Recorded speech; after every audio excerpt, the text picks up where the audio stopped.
Hello students, I hope you all are fine. So in this video I am going to teach you chapter number 1 chemistry, that is chemical reaction and chemical equations. Okay, so what is a chemical reaction? What do you understand by this? In our daily life there are so many changes taking place, like कुछ को हम notice करते हैं, कुछ हम notice नहीं करते. जैसे कि अगर आप देखते होगे घर में दूध से दही बनती है, राइस पक रहे हैं, चपाती आप किससे बनाते हो, आटे से बनाते हो. तो इस तरह के चेंजेस होते रहते हैं, है ना. बहुत सारी रिएक्शंस होती रहती हैं. तो ऐसे हमारे पास होती है केमिकल रिएक्शन, जहाँ पर केमिकल रिएक्ट करेंगे. केमिकल रिएक्शन, रिएक्ट होना, तो जहाँ पर केमिकल्स रिएक्ट करेंगे.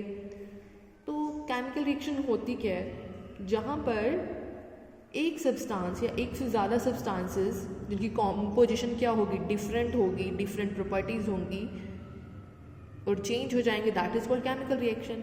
एक जनरल एग्जांपल अगर हम ले लें, हाइड्रोजन प्लस ऑक्सीजन ये रिएक्ट करते हैं तो क्या बनता है हमारे पास, water. So this is a general chemical reaction. तो आप हाइड्रोजन और ऑक्सीजन को आप क्या बोलते हो, रिएक्टेंट. रिएक्टेंट्स जो क्या कर रहे हैं, रिएक्ट कर रहे हैं, और इनसे आपको प्रोडक्ट क्या मिल रहा है, वाटर. तो इसको आप क्या लिखते हो, प्रोडक्ट. अब कोई भी केमिकल रिएक्शन होती है ना, तो बहुत सारे चेंजेस होते हैं. मतलब क्या हो सकता है कि एवोल्यूशन ऑफ गैस,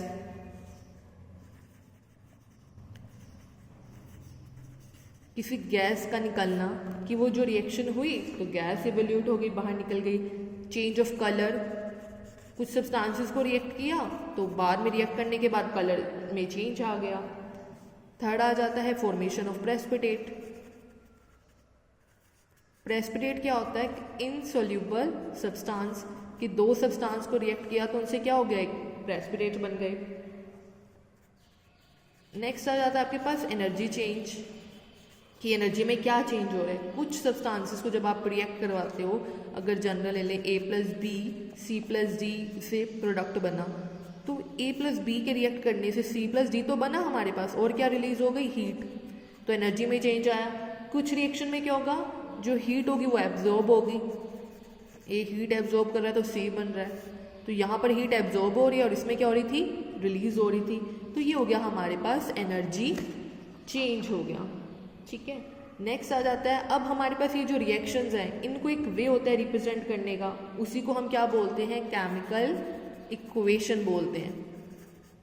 ये तो जनरली हमने पढ़ लिया कि हाइड्रोजन में हम वाटर डालेंगे तो वो, हाइड्रोजन में अगर हम ऑक्सीजन डालेंगे तो हमें क्या मिलेगा, वाटर मिलेगा. बट अब इसको रिप्रेजेंट करना है, तो इसको हम रिप्रेजेंट कैसे करते हैं, सिंबल्स यूज करते हैं इसके. अगर आपके पास एक एग्जाम्पल होता है, कार्बन प्लस ऑक्सीजन,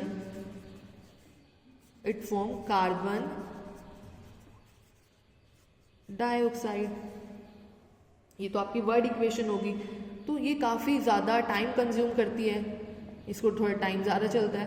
तो फिर हम इसको क्या कर देते हैं, इनको इसके सिंबल यूज़ करते हैं, जो एलिमेंट के. कार्बन का सिंबल क्या होता है, C. ऑक्सीजन का सिंबल क्या होता है, ऑक्सीजन. बट ये कैसे होती है, इसमें O2 में होती है. प्लस एरो, एरो आपको क्या बता रहा है कि इन दोनों से रिएक्ट करने पर क्या बन रहा है, CO2, that is carbon dioxide. Okay, so this is our way to represent chemical equation.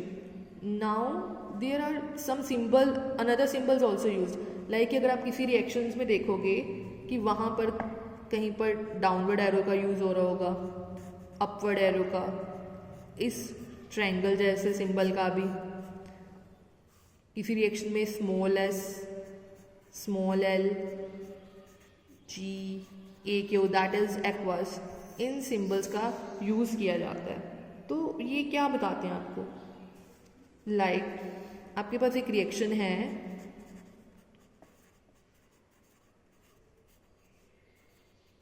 कि आप सोडियम में वाटर डाल रहे हो तो आपको क्या मिल रहा है, सोडियम हाइड्रोक्साइड एंड H2. अब यहाँ पे एरो है अपवर्ड. अपवर्ड एरो का क्या मतलब है कि ये सब्सटेंस कैसे रिलीज हो रहा है, गैस, एज अ गैस. तो अपवर्ड एरो शो करता है कि ये सब्सटेंस प्रोडक्ट में बन रहा है गैस. क्लियर. और एक्वास का क्या मतलब होता है कि इसके अंदर क्या प्रेजेंट होगा, वाटर प्रेजेंट होगा, ठीक। और यहाँ पे अगर लिखा हुआ है लिक्विड, एल, लिक्विड का एल का मतलब लिक्विड। लिक्विड आपको कोई भी हो सकता है, जरूरी नहीं है वाटर, हमारे पास बहुत सारे केमिकल्स होते हैं जो लिक्विड स्टेट में होते हैं, बट एक्वस का मतलब क्या है कि उसके बीच में वाटर प्रेजेंट होगा।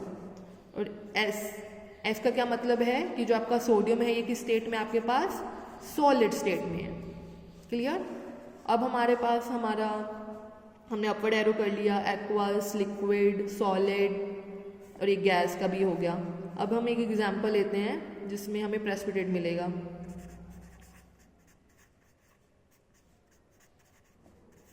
आपके पास सिल्वर नाइट्रेट है, इसमें हम ऐड कर रहे हैं sodium chloride, so what we get NaNO3 sodium nitrate and AgCl silver chloride. और सिल्वर क्लोराइड के साइड में ऐसे होता है डाउनवर्ड एरो। डाउनवर्ड एरो आपको क्या बता रहा है कि इसमें क्या बना रहा है, प्रेसिपिटेट। Precipitate is